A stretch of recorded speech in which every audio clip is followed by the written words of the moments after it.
Honorable Sseggirinya y'omu ku abo ababaka abayingira paalamenti oluvannyuma lw'akalulu ka 2021 naye ebintu munnange ku sayidi ey'obulamu ne bitabatambulira bulungi yadde. Naye munnange ku sayidi y'obulwadde Sseggirinya mawulire malungi nti bw'atyo agenda afuna amaanyi oluvannyuma munnange olw'okubira nti alwanaganye n'obulwadde. Bino byonna tubifuna okuva eri Robert Kyagulanyi Ssentamu ku mukutu gwe ogwa X nga alaga butya Sseggirinya bwe yamukyaliddeko. Kati Honorable Mohamed Sseggirinya ono tumanye bulungi nnyo omusajja eyali omuzibu ennyo nga teerya ntama. Mujjukira mu buvidiyo bwe buli obufaananyi nga bamutwala emisinde nga buli kaseera ye abeerawo akubeera nti nno ayimusa eddoboozi ly'abantu ku ebyo ebibaluma. Naye amawulire galaga nti agenda addawo era nga kiragira ddala nti mu kaseera katono akajja mu maaso oba oli atunaddamu ne tumuwulira nga ayogera anti muganda wange omusajja ono nga bwe nkugambye nti tebimuweedde byangu yadde nti yamala emyaka 2 nga ali mu kkomera era nga gavumenti yemusiba ku biragiro bya Museveni. Zaali ensonga za bijambiya ne mubaka munne Ssewanyana Alan. Kati Sseggirinya bw'atyo abadde nga yeewuuba mu ddwaliro eri Nairobi okufuna obujjanjabi era okuva lwe yasiibulwa bw'atyo agezezzaako okubeera nga afuna amaanyi nti embeera ye ezaamu ku maanyi. Era Sseggirinya bw'atyo yazzeemu okubeera nga alabikako eri abantu era n'akyalirako mukama we Robert Kyagulanyi Ssentamu Bobi Wine. Kakati olwo Bobi Wine mu kumulabako yasanyuse nnyo kubanga yalaze nti munnange awona era nga essaawa yonna tunaatera okupanga tuddamu okuwulira Sseggirinya omusajja yali ayogeza amaanyi. Bobi Wine yategeezezza nti nga bw'ayongera okuwona muganda we Honorable Sseggirinya atandise okubeera nti nno atambula kale okusingawo wali bwe yali bwe kibadde era yasobodde okubeera ng'amukyalirako bw'atyo n'amusanyukira mu bugenyi era newankubadde akyali munafunafu naye ng'ekituufu kiri nti enkyukakyuka nnene. Kale n'olw'ensonga eyo tulina okusigala nga tumusabira okusinziira ku Bobi Wine. Sseggirinya tumumanyi nkugambye era y'omu ku abo abasajja bojoga tebaasoma nnyo naye nga bano be bamu ku abo abasobola okubeera nga boogera.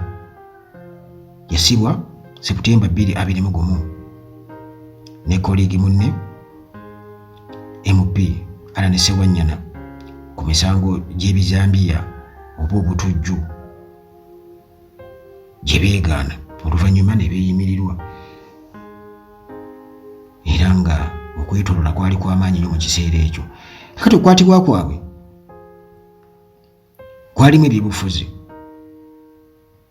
era nga kino kyaleetera abantu okwetoola ensi yonna okubeera nga bakirabira ddala nti bino bya bufuzi era ensi yonna neyeegatta wamu okubeera nga bateeka gavumenti ku nninga erekeraawo okulinnyira eddembe ly'obuntu ebate. Sseggirinya obulamu bwe bwatandika okubeera nti bukendeerera ddala era oluvannyuma bamutwala e Nairobi soka ne bamutwala e Bulaaya n'akomawo wano then n'agenda e Nairobi mu ddwaliro okubeera nga ajjanjabibwa.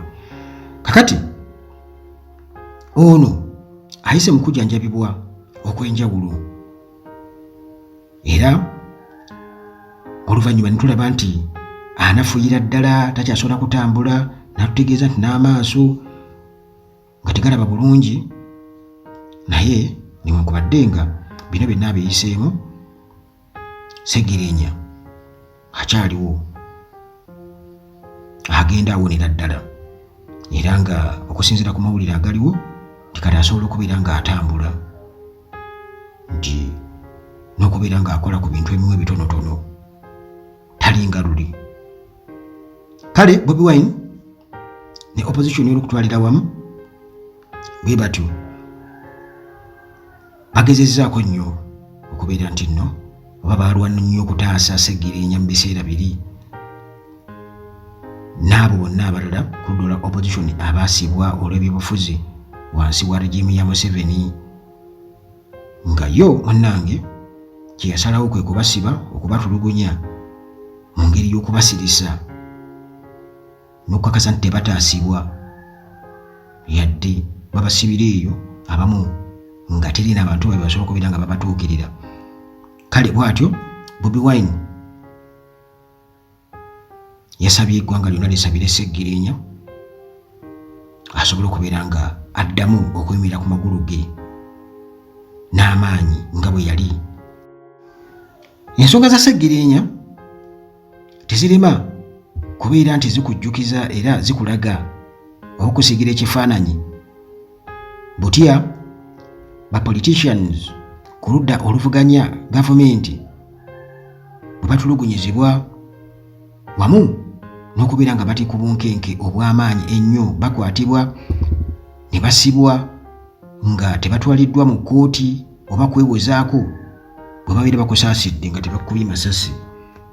Kale kyannaku omusajja yali atandise okusoma wano ng'azzeeyo ku yunivasite okusoma era ng'akakasa nti 2026 ajja kuba akomawo butereevu okusinziira ku ye atavangayo kugamba nti tagenda kukomawo. Tetumanyi oba okulinnya obulwadde okulinnya eggere mu kusoma kwe kirina engeri kigenda okubeera nga kimukosaamu mu kubeera nti akomawo 2026 oba ne bw'aba teyeeyongeddeyo kusoma asobola okubeera ng'akomawo oba nti ne NUP esobola okubeera ng'emuddiza kaadi oba we tunaatuukira mu mwaka 2026 anaaba ali fiiti okubeera nti nno addamu okukiikirira abantu.